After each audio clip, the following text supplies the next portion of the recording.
कि सबसे पहले तो मेरे थोड़े संबंध भी बने हुए हैं। हमारे जो राधा स्वामी सत्संग बाबा गुरविंदर सिंह जी ढिल्लो, उनके साथ एक बार मिलना हुआ। उन्होंने बताया था मुझे कि 29 तारीख को उनका एक सत्संग कार्यक्रम है, तो उनके दर्शन किए। और उसके बाद सिरसा शहर में ही कुछ जगह एक निरीक्षण के नाते से मैंने तय करवाया था। हमारे डीसी साहब, हमारे एमएलए साहब, हमारे और बाकी सारे अधिकारी, उन सब ने मिलकर के उन स्थानों पर मेरा विजिट कराया।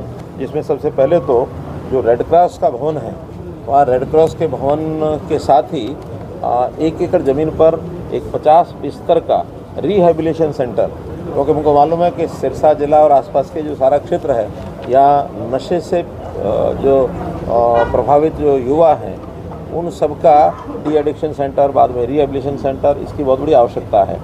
तो उसमें सबसे पहले तो उस रिहेबिलिटेशन सेंटर की मंजूरी मैंने दे दी है। कितना 1 एकड़ ज़मीन इसी सब का है हमारे रिहेबिलिटेशन सेंटर का 1 एकड़ कितना। हाँ, तो रेड क्रॉस के भवन की बैक साइड में 1 एकड़ ज़मीन उसके लिए मंजूर कर दी है।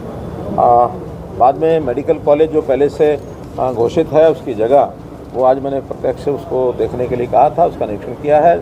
अच्छी है। हाईवे के ऊपर समझो, बाईपास के ऊपर वो स्थान है, 25 एकड़ समथिंग है, वो ट्रांसफ़र हो चुकी है और उसका जो फाइल वर्क है वो पूरा हो रहा है। मैं आशा करता हूँ कि दिसंबर के आखिर में अथवा जनवरी फर्स्ट वीक में उसका शिलान्यास जो है, इसके करने की स्थिति जब बन जाएगी तो उसका शिलान्यास भी आकर के किया जाएगा। साथ ही जो यहाँ का जो सरकारी अस्पताल है, वहाँ डी एडिक्शन सेंटर बना हुआ है। जो 20 बेड तो पहले से जो ऑलरेडी हॉस्पिटल चल रहा है उसके अंदर रिजर्व किए गए थे, जिसमें 25 अभी भी ऐसे युवक वो एडमिट हैं। वो भी मैंने देखा है, जाकर कुछ लोगों से बातचीत भी की है। स्वाभाविक है कि ऐसे जो लोग हैं, जब उनका डी एडिक्शन सेंटर में इलाज होता है तो वो स्वाभाविक अपनी कुछ बातें याद भी करते हैं। उनसे सहानुभूति पर व्यवहार करके बहुत सी बातें यानी पूछी जा सकती हैं। कौन सप्लाई करता है, कौन उनको देता है, तो सब बातें वो बताने के लिए भी तैयार होते हैं। हमने डिप्टी कमिश्नर को कहा कि अपने एसपी साहब को कहा कि इन सब चीज़ों को भी सप्लायर तक पहुंचने की हम कोशिश करेंगे, ताकि सप्लाई चेन बंद हो जाए तो आगे कुछ ना कुछ इस चीज़ पर रोक लग सकती है। साथ ही वहाँ एक नया और एक 20 बेड का डी एडिक्शन सेंटर वो भी तैयार हो रहा है, बहुत जल्दी वो भी वर्किंग में आ जाएगा, तो वहाँ उसकी भी सर्विस और मिल जाएगी। इसके बाद अनाज मंडी सिरसा में जाना हुआ, वहाँ भी उनकी कुछ तकलीफ़ें थी। मेन अनाज मंडी और साथ में जो एडिशनल अनाज मंडी 2-3 बनी हुई हैं, और एक अनाज मंडी और है जो भी विकसित होनी है, उन सब के बारे में जानकारियाँ ली हैं, कुछ निर्णय वहाँ भी करके उनको बताए हैं। बड़ी बात यह है कि अलग अलग संस्थाओं की अनाज मंडी है, कहीं HSBP है, कहीं काम पब्लिक हेल्थ करता है, तो वो सब चीज़ें मार्केटिंग बोर्ड के अंतर्गत ही लाई जाएंगी। और मार्केटिंग बोर्ड एनुअल मेंटेनेंस भी जो है मार्केटिंग बोर्ड स्वयं कराएगा। वहाँ के सीवरेज को भी, और पुराना सीवरेज है उसकी भी जांच करा करके अगर आवश्यकता हुई तो सारा या अथवा कुछ पोर्शन उसमें नया सीवरेज भी डलवाया जाएगा। इसके बाद ऑटो मार्केट यहाँ की हमको मालूम है कि 1985 से वो ऑटो मार्केट बनी थी, उसकी ज़मीन उस समय एक्वायर की गई थी और बाद में दुकानें बनाई गई। कुछ दुकानें दे दी गई हैं, कुछ अभी निर्माणाधीन हैं, लेकिन कोई प्रकार के झगड़े जैसे पड़ते हैं तो पुरानी सरकारों के कुछ नियम इस प्रकार के बने थे कि विवाद बन गए, और वो विवाद भी अभी तक निपटा नहीं है। पिछले 6-7 साल से हम कोशिश करते हैं कि विवाद जो उसका निपटे। आखिर में डिपार्टमेंट के लोगों को भी हमने उसकी सारी कैलकुलेशन कराई है, उन लोगों के साथ भी बैठ के कैलकुलेशन की है। दोनों तरफ की बात की बातें समझौते में कुछ ना कुछ तो नियम जो पहले बने हुए थे उसको सरल किया है। बची हुई पेमेंट सारी जल्दी जमा हो जाएगी। जो दुकानें बनी नहीं हैं वो भी म्यूनसिपल कमेटी उसको, हमारी जो नगर परिषद है उनको बनवा देगी, और लगभग उसमें 50 करोड़ रुपए का तो जो उनका रेवेन्यू आएगा दुकानों का, अथवा वहाँ जो एक पेट्रोल पंप की साइट है, 2 सर्विस सेंटर की साइट है, एक रेस्टोरेंट की साइट है, कुछ म्यूनसिपैलिटी ने भी पैसा उनको देना है, उन्होंने यूज़ किया हुआ है, तो विद इंटरेस्ट अपनी म्यूनसिपैलिटी है उनको 5 करोड़ 5.5 करोड़ रुपये वो देगी। कुल मिला करके और मोटा मोटा उनका जो हिसाब किताब बना है, उसमें पैसा जो आने वाला है उसकी भी एक निश्चित टाइम टेबल के साथ वो पैसा आएगा, और वहाँ जो विकास के काम है वो भी उसी में से होंगे। आखिर में सब करने के बाद कुछ ना कुछ ऑटो मार्केट के पास 5 करोड़ से 10 करोड़ रुपया बच भी जाएगा, तो वो फैसला एक मोटे रूप से उनका करवा दिया है, और अगले सप्ताह से इस पर एग्जीक्यूशन उसका शुरू हो जाएगा। इसके बाद जो खेड़ के ऊपर लगभग 750 ऐसे परिवार थे जिनको हाउसिंग बोर्ड के फ्लैट्स हैं उसके अंदर उनको टेम्परेरीली बसाया गया था। इनको शिफ्ट करने के लिए एक गाँव, कौन सा गाँव है? सलारपुर में ज़मीन देख ली गई है। 30-35 एकड़ ज़मीन है, उसको खरीद करके और उनको शिफ्ट किया जाएगा। उनको सबको बता दिया कि 100 गज़ के प्लॉट उनको दिए जाएंगे, फ्री दिए जाएंगे। उसका पैसा सरकार खर्च करेगी उसको बढ़ाने के लिए, और वो अपने आप अगर सक्षम होंगे तो ठीक है, नहीं तो कोई सहायता उनको बैंक से लोन लेकर या और कोई भी की जाएगी ताकि आसानी से वो अपना गुजारे लायक मकान बना सकें। लेकिन 100 गज़ का प्लॉट उनको वो फ्री दिया जाएगा, ऐसा एक निर्णय किया है। तो इस प्रकार से ये सब निर्णय आज जो घूमते फिरते हुए हैं, और आप लोगों को ज़रूर कष्ट दिया कि मैंने 2 बजे का टाइम दिया था, लेकिन घूमते घूमते 1 घंटा लेट हो गया, 3 बजे में आया हूँ।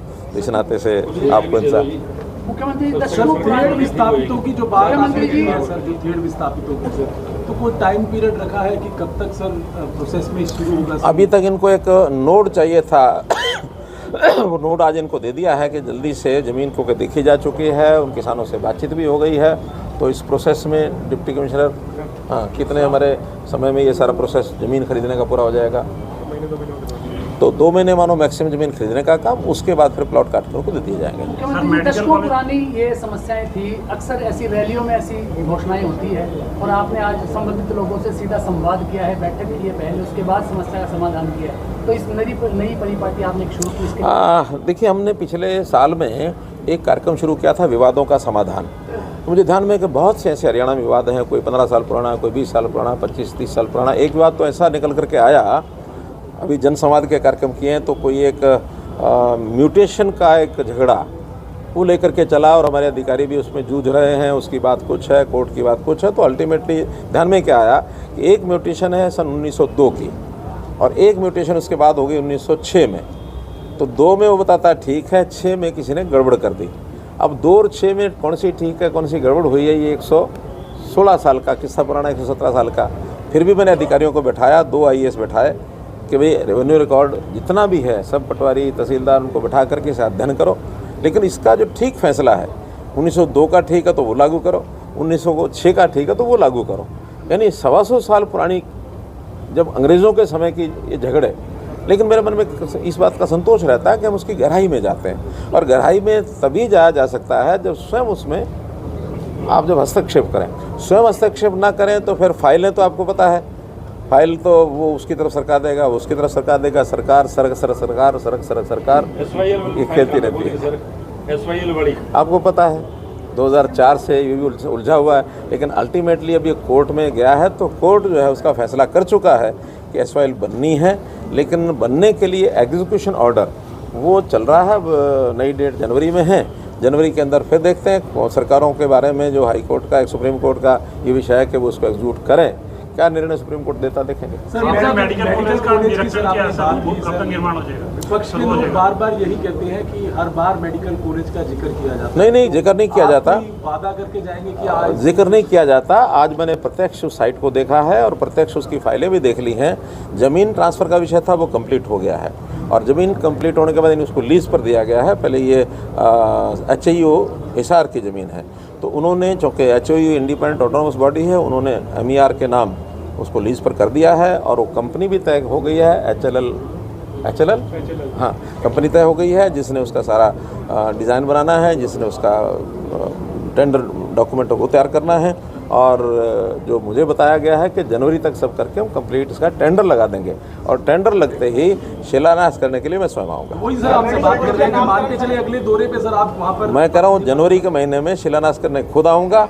और एक बात जो मुझे आप सबके सामने अभी बतानी है, मैंने अभी किसी को बताई नहीं है, पहले यहीं उसका मैं रहस्य उद्घाटन करता हूँ कि इस मेडिकल कॉलेज का नाम संत सरसाई नाथ के नाम से रखा गया। को लेकर काफी सरकार भी गंभीर रही है, और सिरसा पे खासतौर से मैंने ये गंभीरता कम है क्या?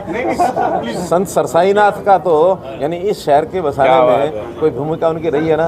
ये शहर अब उनको संत बाबा सरसाई नाथ के नाम से जाना जाता है, तो बाबा सरसाई नाथ के नाम से इस मेडिकल, और हमने जितने भी ऐसे संस्थान हैं वो सब महापुरुषों के नाम से ही रखे हैं। फतेहाबाद में गुरु रविदास जी के नाम से रखा है, भगवान परशुराम जी के नाम से हमने कैथल में मेडिकल कॉलेज रखा है, यमुनानगर का मेडिकल कॉलेज गुरु तेग बहादुर जी के नाम से रखा है, यूनिवर्सिटीज़ मेडिकल जो यूनिवर्सिटी है वो अपने पंडित दीनदयाल जी उपाध्याय के नाम से रखी है, हमने विश्वकर्मा कौशल विश्वविद्यालय पलवल का वो भगवान विश्वकर्मा के नाम से रखा है, हमने बाप दादा के नाम